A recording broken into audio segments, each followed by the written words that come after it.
Go ahead, Shane. Okay. All right. Awesome, you guys. Hey, thank you guys so much for showing up for the webinar today. This is going to be a 4-part series that we're doing. This is our second part. What we're going to be talking about today is identifying your audience and how to create brand awareness. And if you need copies of the first presentation, obviously Francisca or anybody at the SBDC will be able to give those just be able to take a look at that. And then obviously this will be foundational. So they all kind of play on each other. We also have one next Tuesday and next Thursday as well. So as some of you have already been on the first presentation, I'm going to go into a little bit on who I am. I'm going to make it somewhat quick just so you kind of understand my credentials and what I've done. I am a digital strategist and a brand influencer. I've been doing, in marketing for about 25 years in the digital space ever since it was called digital marketing. I do influencer marketing. I do content marketing, SEO, online PR. And I also have worked with a number of Fortune 500 companies, work with celebrities that have products that they sell online, like eBooks and everything. And I did a lot of PR work in Los Angeles for a lot of really A-list celebrities. My nighttime job is I'm an instructor at UCLA. I actually helped create the personal branding, how to be an influencer course at UCLA. And I usually would fly down there once a week. Now, if obviously we're not doing it in person anymore, we're doing it online. Some of the places I've been featured, interviews that I've done, once again, The Atlantic, USA Today, Entrepreneur.com, Vice, ABC News, have been in the media for, once again, been interviewed a number of times in that. And I also write thought leadership posts on a number of different posts or websites, Inc., Forbes, Huffington Post, Social Media Examiner. There's about 120 in total that myself and my team write for. And the other thing that I always talk about when we talk about these types of webinars, I think it's important for people, anytime I see a webinar, it's like, it's great that the person says they do certain things, but I think it's important that you also have the actual proof to back up what you're educating people on. And so one of the things that I pride myself on is that my actual website, shanebarker.com, we actually index for about 2,500 keywords. We're on the first page. So what I mean by that is I have probably 600 articles and tons of content on that we share for free. We share that to the community because we want people to be able to come to the website, sign up for the newsletter, and be able to get the information that they need to learn about influencer marketing, content marketing, SEO.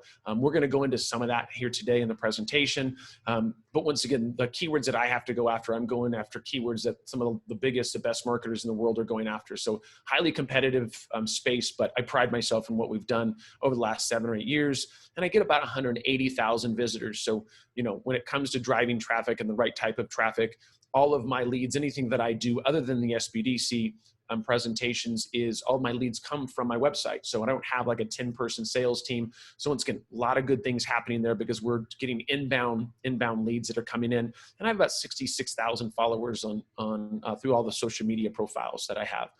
So what we're going to talk about today, there's going to be a number of things, is how to define your audience persona, right? So it's important to be able to understand, when you're selling something, when you're putting something out there, is exactly who is the person, who's the individual or group of individuals that would want to buy your product or your service. How to build an online audience is another thing we're going to talk about. How to conduct a competitor analysis, right? Then one of the easiest things to do is say, hey, let's go look at our competitors. Let's see what's working for them, and why reinvent the wheel? Let's do something similar but better. And we'll talk about how you can look at that. What is online marketing? Kind of give a better idea of what the premise of that is. Industry-specific online marketing channels. So we'll talk about the different marketing channels and which ones are best for which type of business you have. And then how to leverage online marketing to promote your store. So the first session that we did last Tuesday was, once again, more about putting your website online, getting a website URL, using hosting, getting your website up. And now what we're going to talk about is now getting some kind of persona and driving some traffic there. And then we'll also talk about some pro tips and some examples. So defining your audience persona. So essentially you have to know your audience before you start marketing, right? The key to this is that how do you know where you want to market or who you want to market to if you don't know who your audience is? So we're going to talk about that a little later on in the next slide, but it's important to think about who is look at your historically, if you have a offline business, look at the people that come into your store, and most of the people that buy, you say, hey, it's women between 18 and 24, and they have this kind of car and they do this kind of thing and they like these types of products. Great. That's your persona. So you really say, okay, if I'm going to go do a Facebook ad or I'm going to do, maybe a Google ad, it really needs to be towards that demographic, because we look at that and say, okay, that's going to be what we think is our perfect client.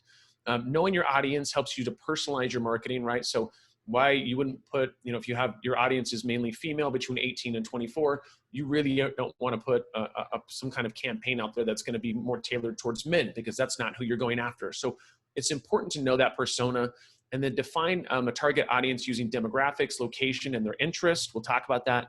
And split your target audience into multiple personas. So name each persona. So once again, you can have different types of people that buy your product, right? You can say our main group is, once again, females or women between 18 and 24, but we also have men between 35 and 42 that is our second buyer persona. You can have multiple personas, and sometimes you can even go after other groups that you think, we don't have tons of people buying that, but we think online these individuals would like our product for whatever reasons. And you can test those markets as well and test those personas. But defining the characteristics of each persona, list the interests and the problems that they have, right? So if you have a product or a service and they have a certain pain point, your audience has a certain pain point, you want to make sure in your messaging, you want to talk about that pain point, because the point of it is for you to pull on some emotional strings or get somebody to see something and go, you know what, that's actually me. And I actually want to click on that ad because I'm having those issues, right? Like these days we would say, hey, if I was putting something out, I would say, hey, are you having a problem finding leads? Are you having a problem getting your business online? And you would see that on Facebook and go, yes, Shane, that's my problem. I'm having issues. Please help me. You'd click on the ad, and then hopefully we'd set up some kind of consultation. And then you can use this information once again to better target who you're going after. So once again, when it comes to audience personas, you can look it up online. You can put in, how do I figure out my audience persona? There's going to be all kinds of information there. I even have some stuff on my website as well. But the main things you're going to be looking at is age, gender, location, interests, education, income level, buying motives or buying motivation, and then buying concerns. You don't have to answer all of those if you don't, but you really want to answer as many of those as possible. So if you see here on the side, I have Rachel. She's a small business owner. She's social media. She's a key decision maker, which is important. The demographics are, she's obviously a female between 39 or 32 and 39. She makes $90,000 a year. Urban location, master's degree, married, no kids, and wants to save time online. Finds interesting content to share, maximizes social media resources, and then how we can help is schedule posts to a queue and content suggestions. So I'm looking at here, this is who Rachel is, and her pain points is that she needs more time. And what we need to do is be able to figure out how we can help her schedule her content. So those are kind of her pain points. You might not have every single one of these pieces, but the idea is to fill out this audience persona or buyer persona as best as possible. So another thing to think about is competitors may not be the same as your brick and mortar. So when you're actually going and looking at buyer personas, the buyer persona online could be a little different than what you saw in your brick and mortar store, but at least that's a good place to start. Figure out your competition, and once again in the space. But this is when we're talking about competitor analysis. So figure out your competitors online and say, I think these are our 3 competitors. Take a look at what they're doing. Look at their websites, look at social, look at how they're doing things. There's no reason to reinvent the wheel if somebody's already doing something and has some success at it. And look at how their customers perceive them, right? And what the people are saying online. If they're saying, hey, this is not right, you shouldn't be doing this, great, then you probably shouldn't do that, right? But there's a lot of information on seeing what the competition is doing, where if they've spent hard marketing dollars, and you can go in and take a look at it and see what's working. You can identify the industry trends as well. You can look and see maybe they're doing something that you didn't think about doing. That's the whole point of taking a look at the competitor analysis. Essentially, you want to know where you stand in the comparison to your competitors. So you can say, hey, our competitors have been online for 5 years. They're creating blog posts once a week, and they're doing great on social media. We aren't doing that, and this is where we need to improve. So we just need to do 1 blog post a month just to get something going. And then until we can kind of get some revenue going, we can start generating, obviously, some more interest. But you have to put a plan together. You have to look at, hey, our competitors are here. We are here. What do we need to do to be able to take it to that next level? You can help you understand their strategies. Once again, look into what they're doing. You can figure out what works for them, what doesn't, as we talked about, can replicate their strategies and even improve them. Once again, look at what they're doing and you say, hey, we can do that, but we can do it a little bit better, and this is how we can go about doing it.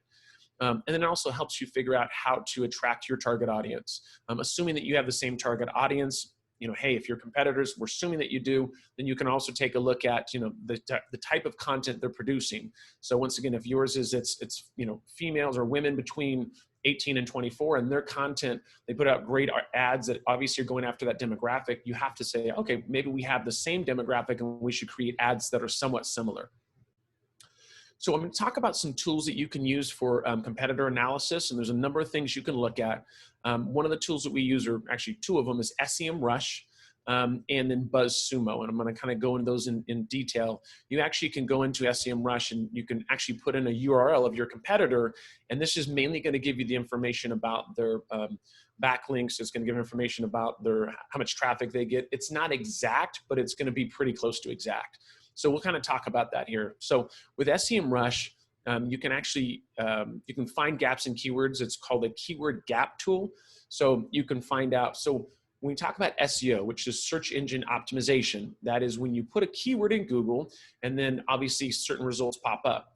The goal is to be number one for those, what we call high intent keywords. So if I was looking for, I'm in Sacramento, California, and so if I'm looking for a digital marketing specialist in Sacramento, that's a high intent keyword because somebody's looking for me, trying to find me. So what I would want to do is be number one for that keyword.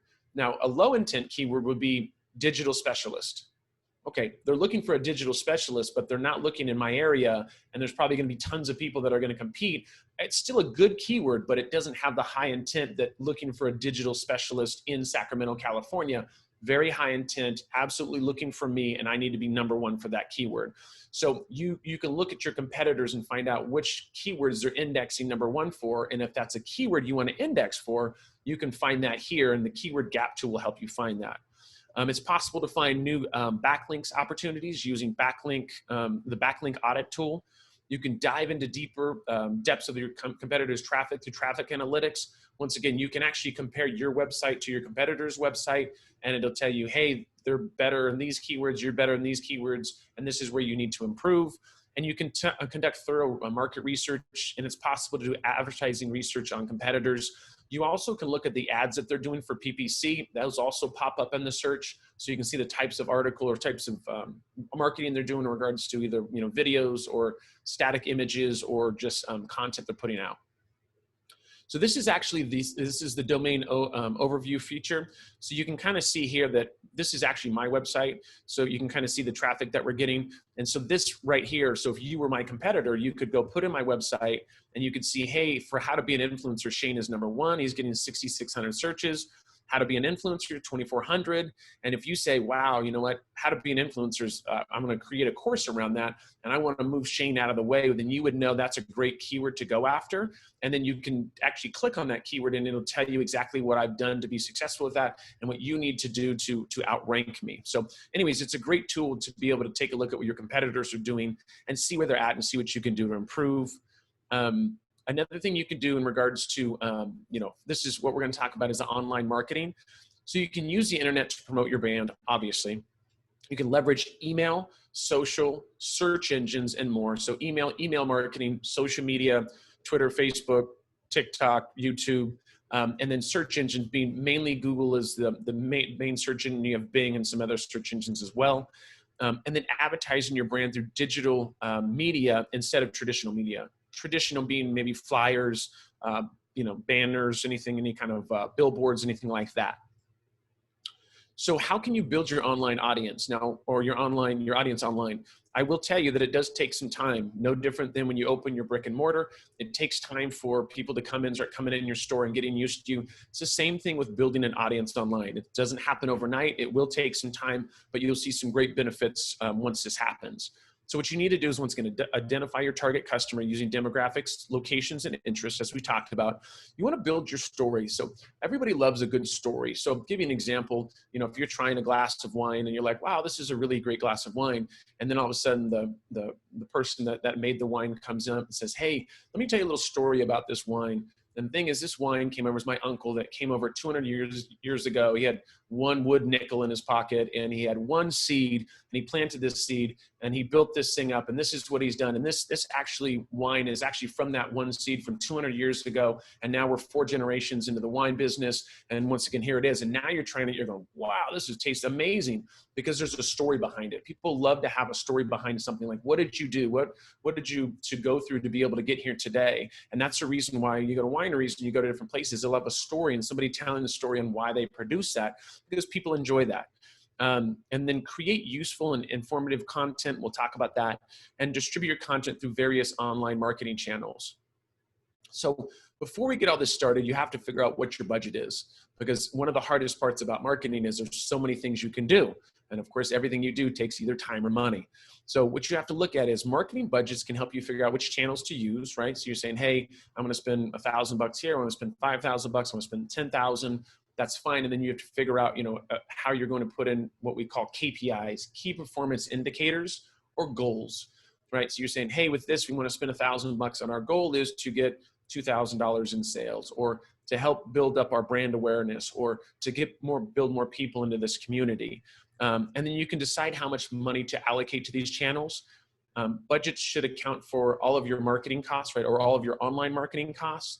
And a budget should include employees, wages, tools, everything, right? So you're saying, hey, I'm going to hire somebody to help me with this. We're going to put an ad budget together of $1,000, and then we're going to have to get Canva to be able to create some banners. I mean, you just have to look at that as the overall cost that you want to spend. And marketing budget should be about 7 to 8% of your revenue. If you need to grow faster, then you should obviously increase that as we kind of look at this. So online marketing channels, these are the 4 that we're going to go over today: is content marketing, SEO, which is search engine optimization, if you put a keyword in Google and becoming #1 in that, in the index, social media marketing, and then email marketing. So I'm going to talk a little bit about the best channels for each industry as well. And this isn't the end all be all. Like if you're in health, it's not that you should only do content marketing, because you can do other things as well. But with health content marketing, a lot of people are inquiring, they'll go and put something like, what happens if my scalp itches? What should I do? Well, your content marketing can be, if you're a scalp itching cream that you have, right?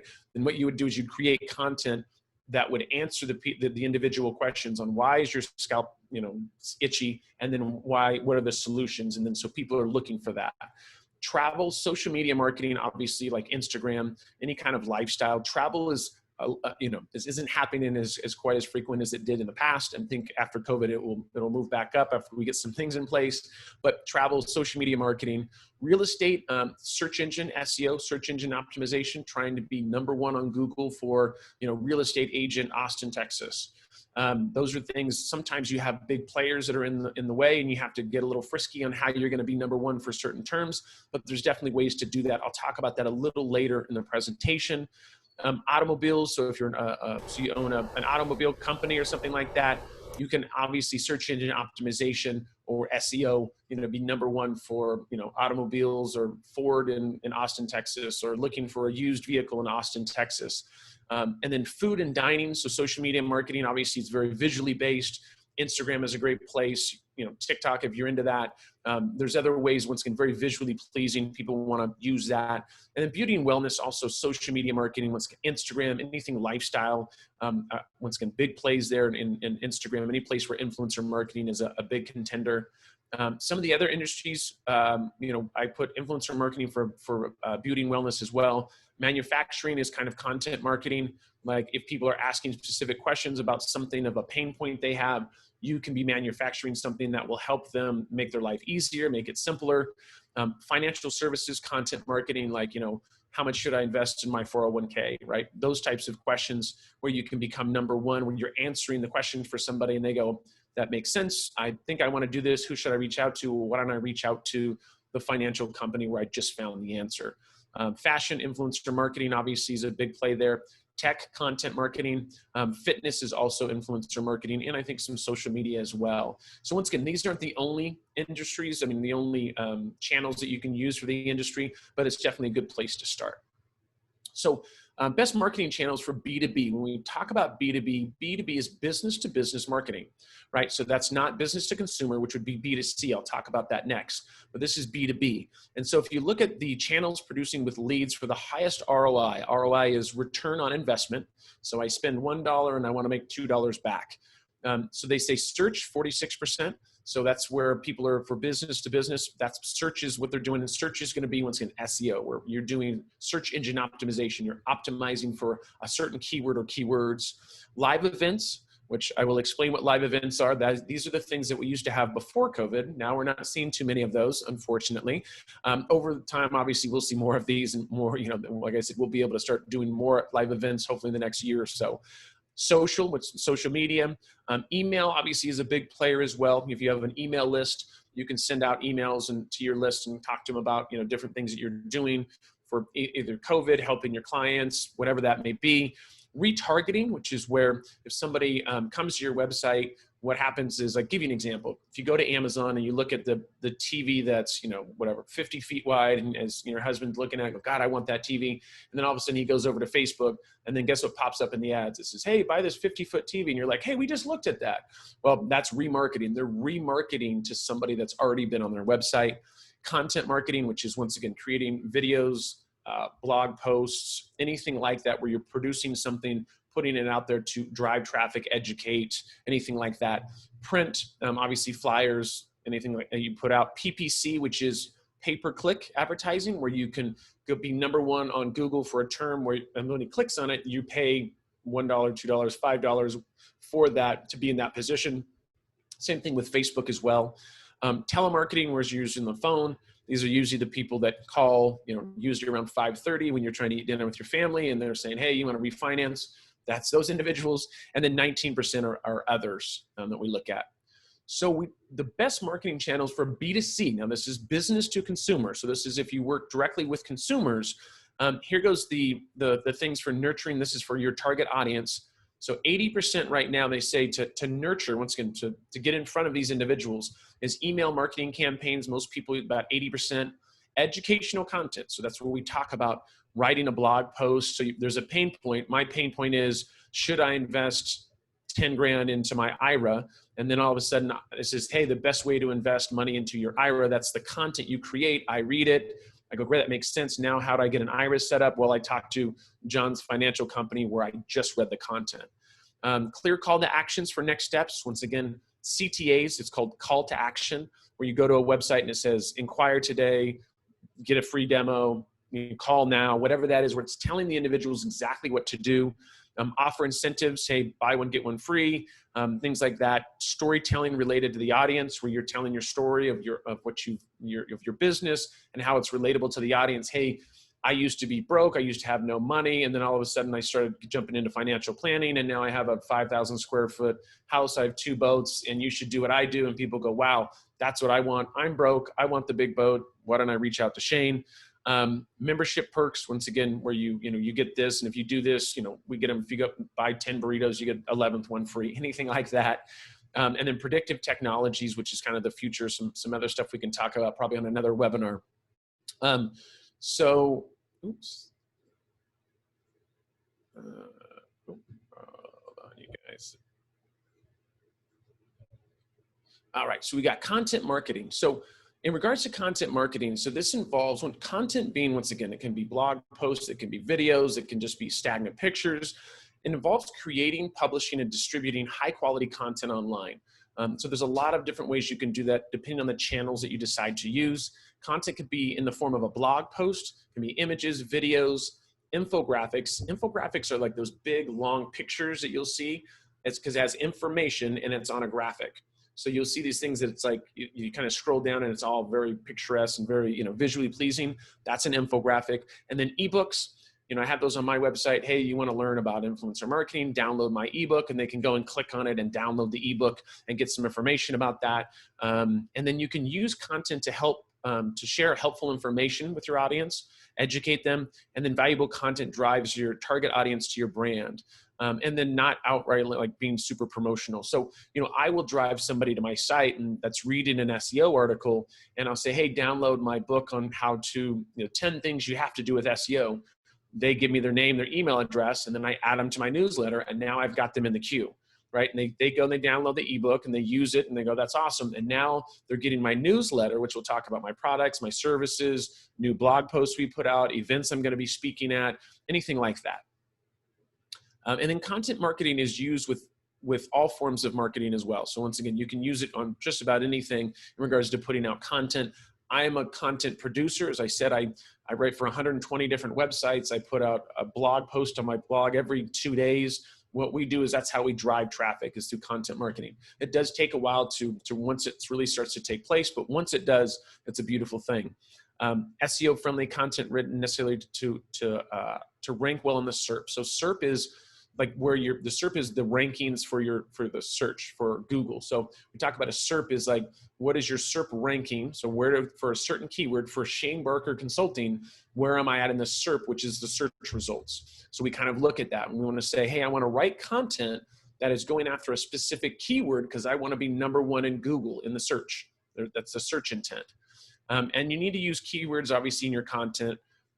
If you're producing content in the beginning, you can just produce content, but over time you're going to say, okay, instead of just producing this piece of content, what is the goal? Is it to educate? Is it because I want to be #1 for DUI attorney in Sacramento? So I want to make sure I have that keyword in my article. So I'm #1 for that. So once again, there's strategy behind that. There needs to be, you have to figure out what the intent is of you writing this content. And then content must appeal to the target audience as well. So let's go into content marketing. You'll kind of see this. Create valuable content that can be used as a lead magnet. I talked about that earlier. Come to an SEO page. Here are the 10 things you have to do with SEO. That's a lead magnet where I'm pulling somebody in, it leads them in. It's a magnet. They grab the information and I grab their email and their phone number or their email address and their name. Write guest blog posts on their sites. That's what I've done. I write for 120 websites. Leverage content syndication by republishing your content. So you'll see on the left-hand side, I put all of my content on my blog, and then a week later, I put it on medium.com. And you'll see here, let's say I'll put half of the article there, and I'll say this post originally appeared on shanebarker.com. And what they can do is click on that and go over to my website to read the rest of the article. So the idea is get them interested, get them excited about it, because Medium has its own readership. They click on the link, and then they come over to my website. So we leverage content syndication, by republishing, ensure the other websites have high authoritative, which means they're great websites like Inc, Forbes. If you can write for those sites, and it's awesome because obviously they've got a lot of traffic, high authority, and then Google likes the fact that, it seems like you're a thought leader. Guest posts and syndication because also if you get leads, traffic, and sales, as I said, that's how I get my traffic is through guest blog posts and link building, which we'll talk about here in a little bit. So this is Beard Brand. So if you're, one of the things is you go, Shane, I want to produce content, but I don't know what kind of content to produce. Well, here we go. This is a company called Beard Brand. And what they do is they produce actually products for beards, for men's beards. And who knew that men were supposed to put all kinds of fun stuff on their beard, but hey, I guess we're supposed to. I'm a little behind on this one, but this is the type of content they're producing because they think, okay, what is the pain point of our audience? How can we pull in the individuals that don't know they should be putting some lotion or something in their beard? And it's just, here we go. Here goes some of the content they produce. Should you grow a long beard? Because that's probably a question that people have put in Google. Should I grow a long beard? And now it goes into the answer of why you should, why you shouldn't. And then guess what happens? It says, if you're going to grow a long beard, you should probably grab this lotion for your beard so that it's, once again, your hair doesn't fall off your beard or whatever the deal is, right? The other one is 5 genuine reasons to grow a buzz cut. So what they're saying is we think that people that do buzz cuts also probably have a beard, right? So they're tying those things in together so they create that content. And so you go, well, I was going to cut my hair. Oh, I like it when I cut my hair and I got a big long beard. I look like ZZ Top. Great. There we go. Now that's the article you want to read. And here's another one. What to know before buying a beard straightener. I've never grown my beard long enough to have to straighten it. But if you do, then great. This is the article for you. But you see that all of this content really goes back to their products being the answer, but it's educational. And so they think, what is somebody that has a beard or a buzz cut or is looking to straighten their beard? What kind of content should we produce for them? And so once again, they're answering the questions to individuals that might be growing a beard. So this one right here is actually Winebox. So Winebox, what they do is obviously it's a wine in a box. And what they've done is they've created a blog that talks strictly about wines. So they'll say Italian wines, what to expect from Verona to Sicily, right? So you look at that, and now what they're doing is they're saying, okay, great. Now if you go and you click on it, you read, oh, I like Italian wines. This is awesome. Guess what they have at the bottom? Here goes our Italian wine in a box. We have this special deal with this vineyard in Italy. Great. Now they're pulling people in and saying, what would our audience look for? I mean, because they might not even know that there's wine in a box. What would they be looking for online, and how can we answer that question? And so now this is educational. Once again, just think about what you think your audience is looking for and how your product ties into that. So SEO, search engine optimization. So we talked about, once again, if you put in a keyword in Google and where you index and where you are in regards to that search. So ranking high in search engine results can obviously bring you more traffic to your store. It also doesn't cost you anything. Now, it does cost you to create the content and to get up there and backlinks, but once you're in that position, it continues to drive traffic for you. And really, so search engine optimization, which is SEO, is the key process for achieving this. There's two components. I'm going to go into them and just kind of a high overview. One is on-page SEO, which is actually on your website. So on-page is on the site. Off-page SEO is off of your website.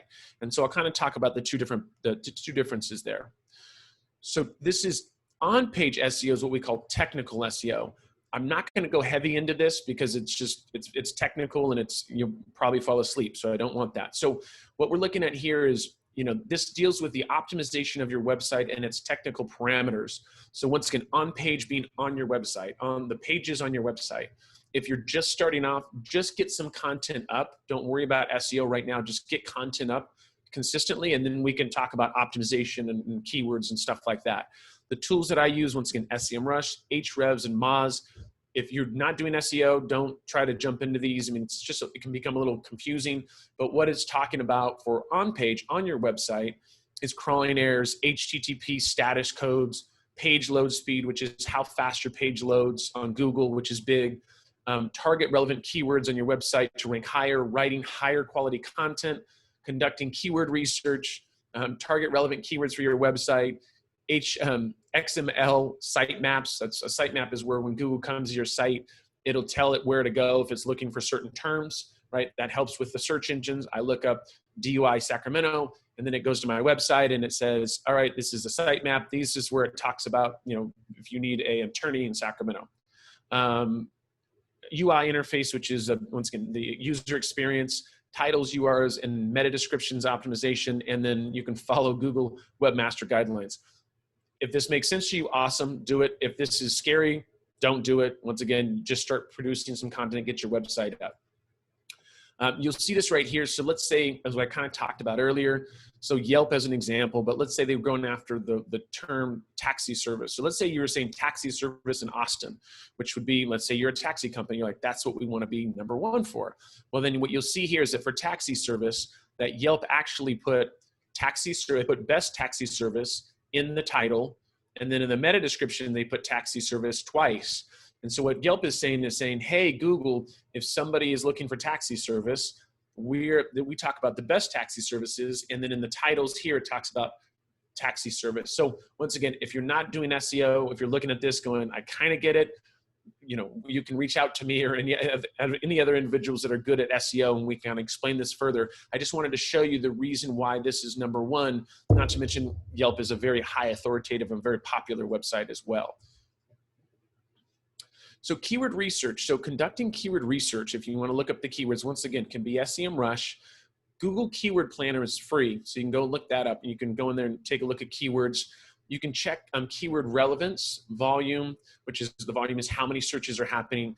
The CPC, cost per click. So if I want to be #1 for that keyword, but I say, hey, I want to put an ad up on Google, then Google will say, hey, for $3, you can be #1. So we have, this is where the ads are at. Below is the organic, where, for the search. And then also keyword ranking difficulty. It'll say, hey, for this certain keyword, you have a lot of competitors. Your site's a small site. You're not going to be able to move anybody out of the way. Let's find a better keyword. And then, choose keywords, obviously, with a high volume of search and low difficulty, right? So that's always the hard part, is trying to find high search, low difficulty, and then add keywords naturally in the content to be able to optimize.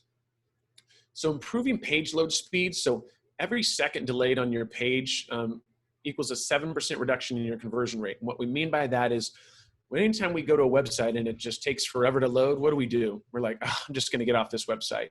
And so Google knows how fast your page loads. And if it's really slow, it'll put you further down in the rankings, because Google just says, we want the people to have a great user experience. And if your website just is extremely slow, we should just move you off. So it's something to look at. And I'll show you how to do that here in a second, how to look at the page load speed. Choose reliable hosting. Someone's going to use Bluehost and other companies as well. Cloudways is one that's popular. Optimize images and videos. Minimize the JavaScript, HTML, and CSS. That's all code stuff. That's developer stuff. But you can use this site. It's called Google Page Load, or Google Page Speed Insights. You can actually click on this here when we send this out, or you can Google it and just put Google Page Speed Insights, and I'll show you that here in a second, what that will look like. And you can implement improvements mentioned by doing this search. So this is actually my website. So it's an 84. We really should be in the 90s. So, I'm going to talk to the team about that. But you can actually go in here, put in your URL, and it'll tell you, you'll see one is mobile, one is desktop, how fast your site indexes, or how fast your page loads on the thing. You really want to get it as high as possible. If you can get it in the 90s, then that's awesome. You have a higher chance of ranking for certain keywords. So when we look at the off-page SEO, so this is going to be the other side of it. That was on-page. Off-page is like you're dealing with optimization outside, or deals with optimization on variables outside of your website. So one of the things is building links. And when we say building links, a link is going to be, let's say if I'm on Forbes.com, and you're reading the article and it has a blue thing, and you click on it, you go to another website, that is a backlink. That is a link. So what Google is, so what's happening is Forbes says, hey, Shane Barker is a great marketer, and here goes his website, and you click on that. Google looks at that and says, wow, Forbes is an awesome website. They're saying that Shane's really cool and the guy you should work with. So they bring my site up in the rankings, because they go, Shane is being mentioned by high authoritative websites that are recommending him, so he should be higher up in the rankings. So that's what we talk about when we talk about backlinks. Writing guest posts on other sites. As I said, I write for 120, write for some local websites, anything like that to start building up your authority. Getting brand mentions, once again, getting people to talk about you, online PR, and then leveraging social media to get website traffic, Twitter, Facebook, Instagram, to put up a piece of content, driving them to your website. And then only try link building and guest blog posts from reputable sites. If not, if you get on really low quality sites and you're writing for them, there's just not a lot of value in that. So you gotta be careful of that. So I regularly write, once again, we talk about the different websites that I write for. If you Google my name, I've literally taken over probably the first 3 pages of Google. Like there's a Shane that's a legislator that he doesn't get any. There's a guy, Shane Barker, out of New Zealand that got murdered. That's terrible. But anyways, I'm just telling you, like any Shane Barker stuff, if you look me up, I've taken over the whole Google, what we call the search engine, right? The rankings. I've done that for a reason, because if you want to look me up, I want you guys to be able to find me. So the link building, so we're going to talk about that a little bit. So writing guest blog posts for other sites in your niche. So if you are an attorney, you don't want to go write on a insurance website. There's usually not a lot of value there. If you're an attorney, you want to write for other attorney websites. You want to write for other sites that will bring relevant traffic to you, right? Now, if you partnered up with an insurance person and you guys are doing something together, then that makes sense. But if I'm a digital marketer and I go and put something on a gambling website, like there's no value in doing that. There needs to be somebody that's in your niche. Create better resources and reach out to webmasters, asking them to backlink to you. Hey, I wrote this great article. Would you be willing to add a link in your article that goes to my article because it's a great reference? That could be a good way. Finding broken links. There's another strategy we won't talk about today. And then get natural backlinking for your content you write without any effort. That's if you write a great piece. You write a great article, it's a big, nice article, tons of people see it and they go, I think this is a great article. I'm going to backlink it naturally to my article because I think it's a great reference. And then list your website in trustworthy directories, and we'll talk about that. So you can take a look at I have 296,000 backlinks. That's but I've been doing this for about 8 years, 9 years. So just remember that, my website. So that's a lot of backlinks, and obviously there's a lot of authority there, but that's why when I write an article, I usually can get on that first page, but it's taken me a long time to get those types of rankings. One thing that you can do for local SEO is you can do it's called Google My Business. It's called, or GMB. Go in there and you Google My Business, and what you need to do, or Bing Places listings, go in and claim that listing. And what you want to do is make sure you have the right information there. And I'll talk about that here in a second, but go and Google My Business. So in other words, write your business in there, and something should come up on Google, and it's called Google My Business. It's the actual listing. You need to go in and claim that and take that back and make sure the information is correct. Get local citations like as for Foursquare and Yelp, and other sites. So you want to go in and claim those profiles as well. Make sure the rankings, or not the rankings, but the reviews are good. And then encourage customers to write online reviews. That's really important. The better online reviews you get, the higher your rankings will go up on the SERP, or in the search engine optimization, or getting up in the search rankings. And then target local keywords. So talk about local SEO, create local content. So here goes some things right here. It says 46% of all searches on Google are searching for local information. So if you're a local pizzeria and you need to figure out how you're going to produce content for what people are looking for, like what are the 7 best pizza places in Austin, great, you would be number 1, and you would mention some other competitors that are outside Austin or something like that. But the idea is creating that local content. Add your address and contact information on your website and social media. And then you want to ensure that we call it the NAP, N-A-P, which is name, address, and phone numbers. Make sure those are all correct. So you want to go in and claim these. And if the phone number is not correct, you're losing out on business. If the website's not correct, you're losing out on business. Make sure you claim those directories. So Google My Business, so once again, you can claim it by going into Google, put in your business name, and Google My Business, and enter your business name, and you should have that right there. You can make sure the address, categories, phone number, website, delivery area, all that is correct, and then verify your listings, and then optimize the listings. Once again, you can put in that, hey, you guys have Wi-Fi, here goes your hours, your business phone number, your website. You can really customize it so that somebody can know that you're a legit business and get some information. Do you allow dogs? Do you have a happy hour? All kinds of stuff like that. Make sure you want to include that. And then e-commerce SEO. So this is when we talk about, e-commerce based when you're selling a product online. You can conduct keyword research to find keywords related to your products or service, design your site architecture based on keyword research. Once again, if you haven't put up a website, just put a website up. This is secondary and third. If you already have your website up and you want to optimize, get it ready to be seen on Google, then these are some of the things you can do. Use on-page and SEO, on-page and off-page SEO to boost your rankings, and then leverage content marketing to promote your products. So this is when we talked about the backlink gap. So we talked about the keyword gap, where you can go and put in the name of a company, your competitors, and see where you're missing out on keywords. Well, this is a backlink gap where you can actually go in and put this in, and I can see where my competitors have backlinks that I need to get backlinks. And so this is more of an advanced strategy. I wouldn't recommend this if you don't know how to do SEO, but the idea of it is to see where I'm lacking and where I can go in and I can optimize.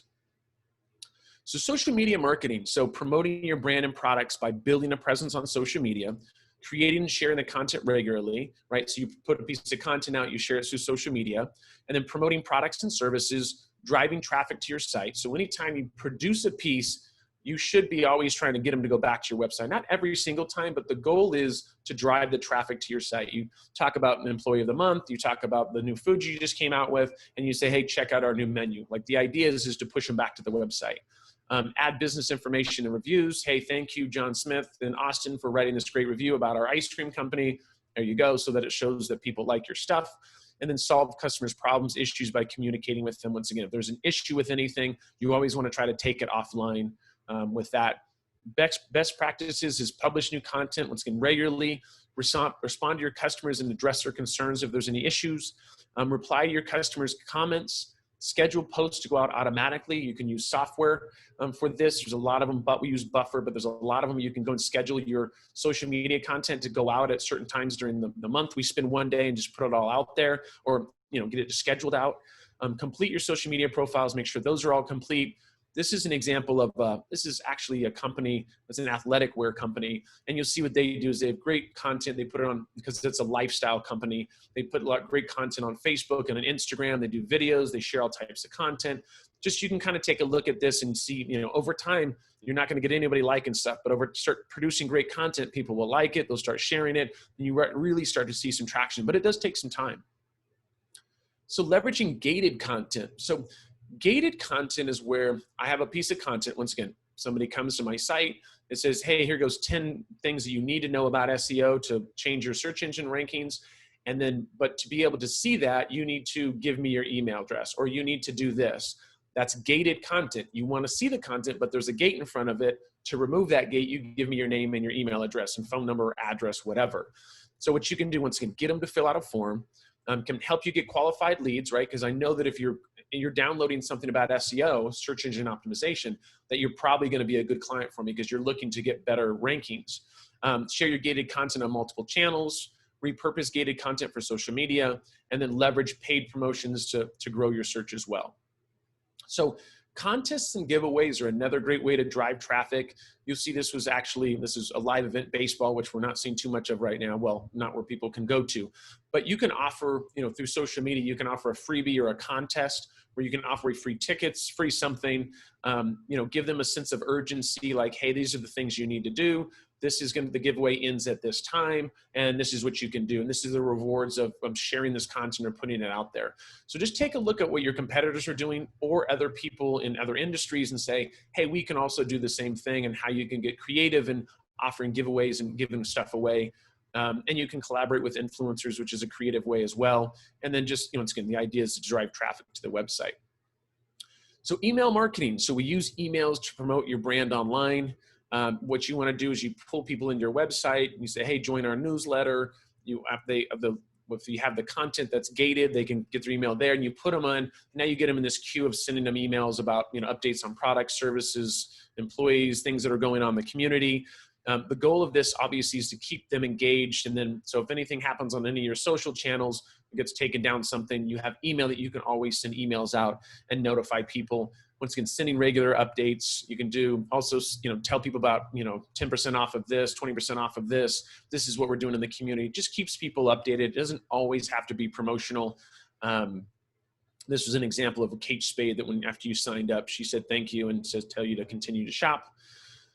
So email marketing, setting up email responders. I'm not going to go heavy into that today because there's a lot that goes into that. But the idea is that if you say, hey, you want this, the SEO tools that you need, you get that, and give me your name, your email, then all of a sudden you get a PDF. And then what happens is in that PDF after that, it'll say, hey, we'll start talking about services, start talking about things you can do, and then put you on the newsletter. So there's a lot of different ways to do this. It's called, there's like sales funnels. I'm not going to go heavy into that today, but the idea of email marketing is that, once you pull in the email, you figure out what are you going to do after that? How are you going to keep them engaged? And then when you're writing compelling copy, you're going to keeping them engaged in your product. This will happen with a lot of the bigger brands. You go and you sign up, you get 10% off, and now they're giving you these emails every single day. I get them from like Chaco's. I get them from all these brands that want to sell me more sandals or more whatever. And it's, once again, you can take a look at those in regards to that. This is GetResponse. They have a great email responder, but I'm not, like I said, don't want to go heavy into that today. But I do want to give you the key takeaways to this. Is the things you have to do is get your target audience and define your audience persona, right? So figure out who you think your target audience is and who exactly that person is and what is their persona. Like, what is the perfect customer for you and the secondary perfect customer and the third, and how are you going to market to them? Take a look at your competitors and get the analysis from them so you can get the upper hand. Figure out what they're doing and then just do it a little bit better or a lot better. Online marketing, got to figure out what are the different online marketing methods, right? On which channels you want to go after and what type of content you want to produce, and the strategies to build your online audience. Once again, doesn't happen overnight. No different than when you opened your brick-and-mortar location. You didn't have people slamming on your doors right away. It takes time to be able to build that. And then also an in-depth look into content marketing, SEO, social media marketing, and potentially email marketing. You don't have to do all of these things at once. Really, I would focus on a little bit, doing a few things at once on each one of the channels and doing some things. Don't make it, if it becomes too big of a task, you're not going to do it. So don't get overwhelmed with that. You just want to start somewhere and just kind of get the ball rolling. All right, so next we're going to have questions. I do want to tell you once again, thank you guys so much. This is the second of a 4-part series. So we have next Tuesday and next Thursday. If you want to reach out to me directly about any questions in regards to social media, e-commerce, digital marketing, influencer marketing, advisor@shanebarker.com is my personal email for all SBDC related stuff. We can talk about what it would take to be able to help you guys. And huge, big thanks to the Texas University SBDC for putting this on.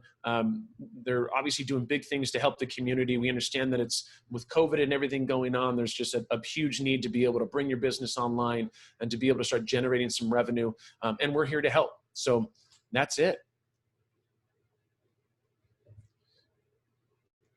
Thank you, Shane. If anybody has any questions and if it's a little bit easier, you're more than welcome to unmute yourself and ask those questions. Don't be shy. There's no dumb questions. I want to reiterate that. So any questions you have, please. If not, you can also reach out to me through email as well. I have a question. Yeah. For email marketing, who do you recommend? There's so many out there. And I own a funeral home, if that helps. Yeah. What do you own? A funeral home. Okay. So I would say that, I mean, really the big one is MailChimp, right? I think that's kind of the big player. There's a lot of other ones as well. It just depends on how big your list is. So MailChimp will charge you on how many people you're sending the emails out to. So if it's 500, I don't think there's any charge. I think if it's 1,500 or 2,500, there's a charge. So they have a lot of different functionality. There's a lot of other players out there, but MailChimp is kind of the big one. They've got great functionality, and it just depends. If you have a huge email list, then there's other ones that will be better in regards to segmenting the list. But if you're just trying to keep it simple, I think MailChimp is a good way to go. Okay, thank you. Absolutely, Sabrina. There's another one. Yeah. Go ahead. Sorry. All right, this is Genevieve. I'm going to go ahead with a pretty quick question, which was for B2B service companies in the construction space, for example, how important do you think it is to have local listings on Yelp? It's not a consumer-driven business. It's more a select list of architects, developers, those types of customers. So I'd love to get your perspective on that. Yeah, so Yelp is, I'm going to try to be nice. So Yelp is kind of a necessary evil sometimes, because I know Yelp will, nothing against Yelp, but they'll give businesses a call and say, hey, you have to be on, and then you got to pay. So this is the thing. If you go and search the company, your company name, and Yelp is one of the first listings that show up, then you probably should go ahead and activate that profile and potentially be on there for people looking up, because what it can be is a great resource for reviews. So if people have 10 great reviews on Yelp and I'm looking to maybe hire your company and I see on Yelp that you have 10 great reviews, that's going to get me one step closer to hiring you. If Yelp is not on that first or second page, I wouldn't necessarily worry about it right now. But once again, if it is there, then you do want to activate it. You do want to get reviews on there, and you do want it to be a positive profile for you.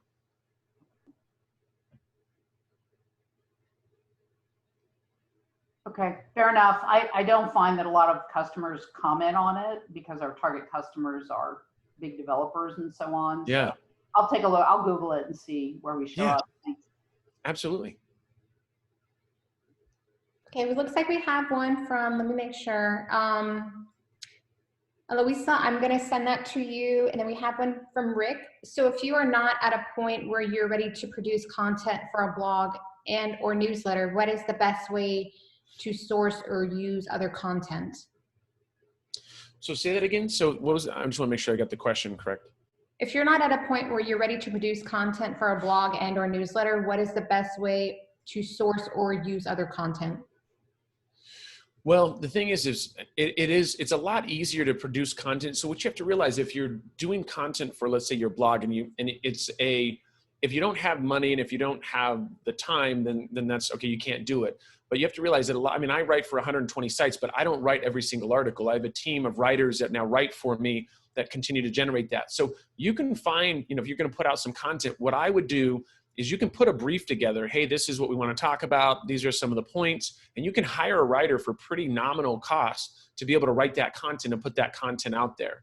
It just depends on what your product and your service is. It is important that you're putting some type of content out, because every article you put on your blog is another piece of real estate on Google.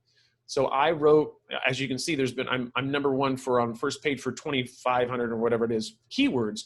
Well, it's because I write articles all the time. Those are all pieces of real estate on Google that drive my traffic. So you really do want to write blog articles.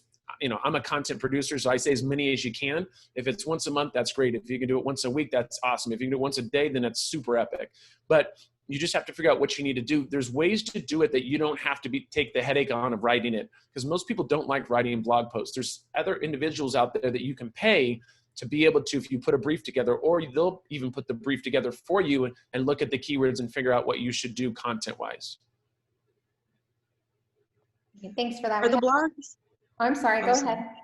Yeah. For blog posting, is that just like you would type it up and then put it on your website, or you just type it up and then throw it out as a post on Facebook? Where are you actually putting this blog? Do you have to go to like a blog website specifically to have it? Yes, you have your company name. Like, so mine is shanebarker.com, and it's /blog.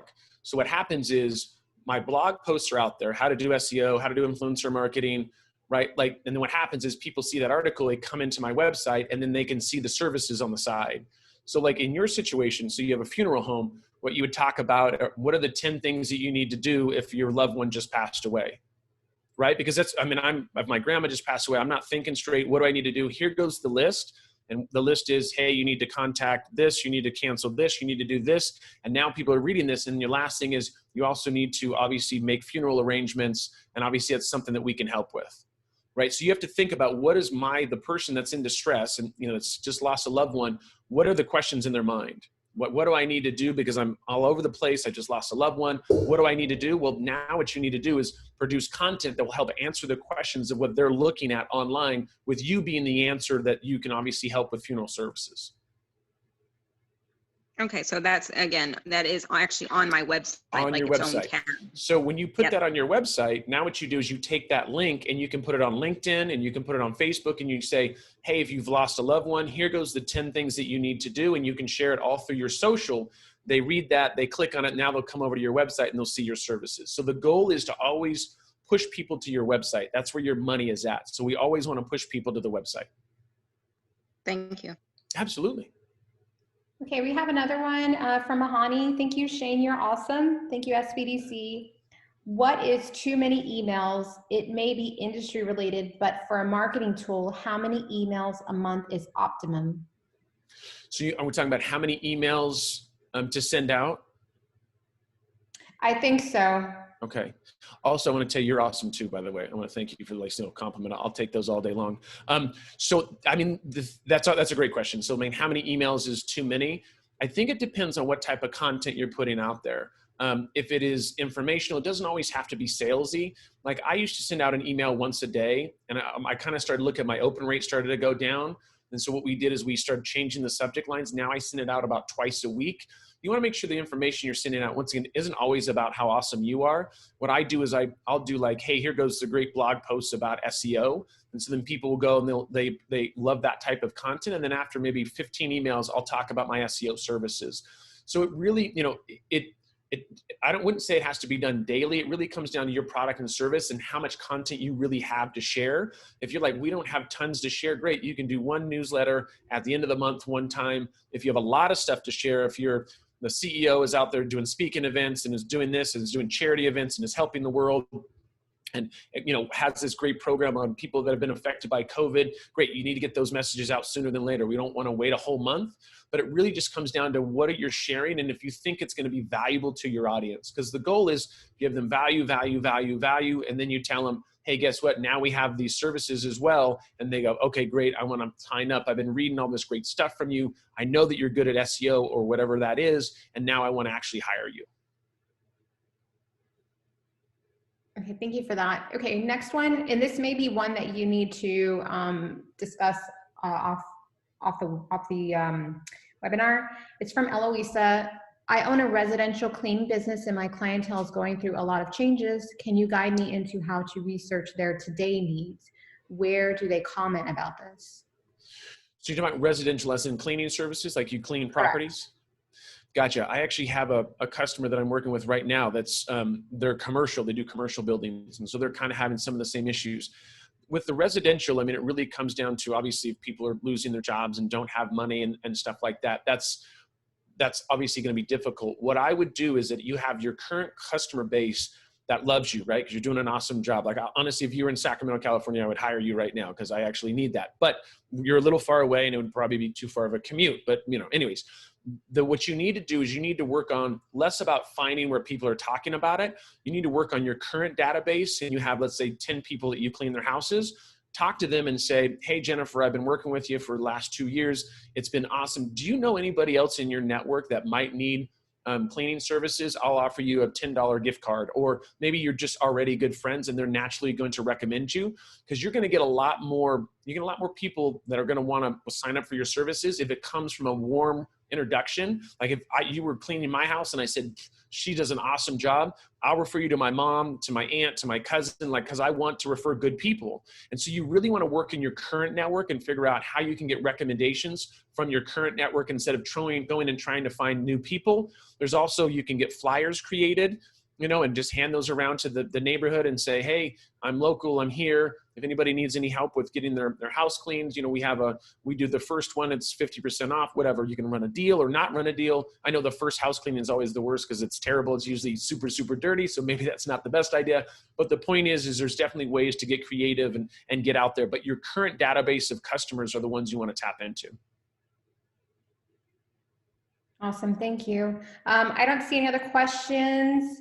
I do want to restate, for our upcoming workshops, please go to our website. The link is included, and then take a minute to complete our survey as well. I think with that, we'll close it out. I appreciate you for joining us, everybody, today. And again, thank you, Shane, for today's lively conversation, and we will see y'all next week. All right. Thank you guys so much. Have an awesome week. Thank you.